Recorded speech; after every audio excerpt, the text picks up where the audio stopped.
Today we are going to be doing a really great abdominal series that uses this bolster. So you don't have to have a bolster, but I'm just using this rolled up towel. And you're just going to very gently come to laying on your back. You can use a bolster, a pillow, a towel, whatever feels right for you. But you're going to pop it underneath your hips. So we're going to really work on kind of creating a little bit more lumbar flexion and cue those low abs. So I'm tucking my tailbone under. You can see the kind of movement in the low abs. But I'm going to keep my hands here so they're kind of out of the way. You can reach your hands out to the sides. Now again, I'm keeping that nice connection. I'm drawing my core muscles in. I'm not using my glutes. I'm really trying to use those abdominals. I'm going to lift one leg up to tabletop without moving my torso. I'm going to lift the second leg up, squeezing it together. And again, I want to exhale, tuck the tailbone under, rounding through the low back. Drawing the knees in by lengthening the low body. Exhale, draw the knees in and right back. So you can see that I'm really never losing the abdominal connection, but I'm kind of basically moving into imprint and using the weight of the legs to help intensify this work into the low core muscles. I'm squeezing my inner thighs to help cue that pelvic floor as I exhale. Draw it in. And again, exhale, drawing it in. Now, every time I go, I want to think about lengthening the low back and really feeling that deep pelvic floor all the way up, engaging the transverse, not the glutes, not the hamstrings, not the quads. But now here I go, keeping that pelvic connection. I'm going to go right into toe taps.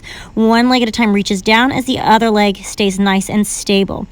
And again, and I want to not bend my knee, but I want to really move from the femur or the large leg bone, reaching down. Exhale, contract right back up, keeping the pelvis really still, really focusing on that low ab connection, that slight lengthening through the low back. You can see that my low back doesn't necessarily touch the floor, and that's okay. Everybody's bodies are different. Exhale to recover. Reach it down. Exhale. Drawing it up and reaching it down. And exhale, recover. And reach it down.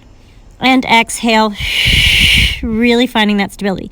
Now I'm going to move into lateral rotation. I'm going to rotate the knees away from each other, still focusing on those low abs, so my knees make a kind of diamond. I'm going to flex the feet, press the heels together so hard that if I had a ribbon, I couldn't pull the ribbon out.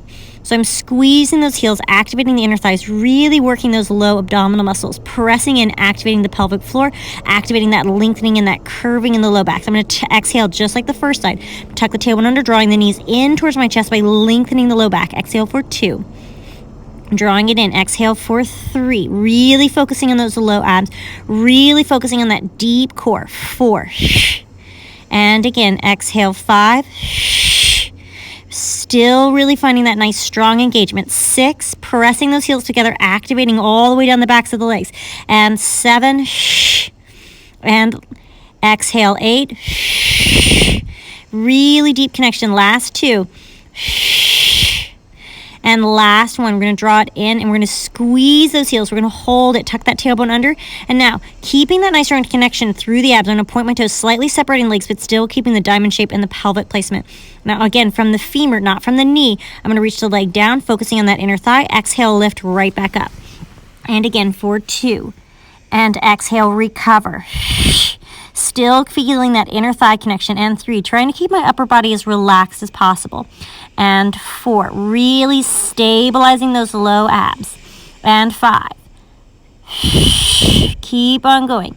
Feeling like with each leg movement, you're finding a deeper core connection.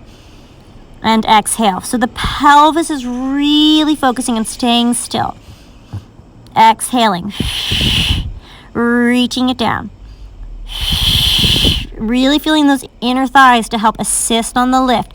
So you're not using the hip flexors, but you're really using those core muscles. Again, back to parallel. Draw the abs in, extend one leg. 2, 3, 4. So now we're keeping that low ab connection and that lengthening in the low back as we find those little gentle single leg extensions. Right into bicycle. Unpeeling that leg. Now you really want to still focus on that upper body staying nice and still as we mobilize those legs. Try to keep your neck nice and loose so I'm not creating tension there. Reversing. Again, just focus on that pelvic placement. 3. Exhale. So you're really finding that like lovely mobilization of the pelvis. Not the pelvis, of the legs as you keep the pelvis nice and still. Again, legs come together, squeeze those inner thighs, really tuck the tailbone under, squeezing as hard as you can, rounding through that low back, hold it, and float one foot down, the other foot down, and release. I hope you enjoyed this exercise and it helped lengthen your lower back and found a little bit stronger pelvic work.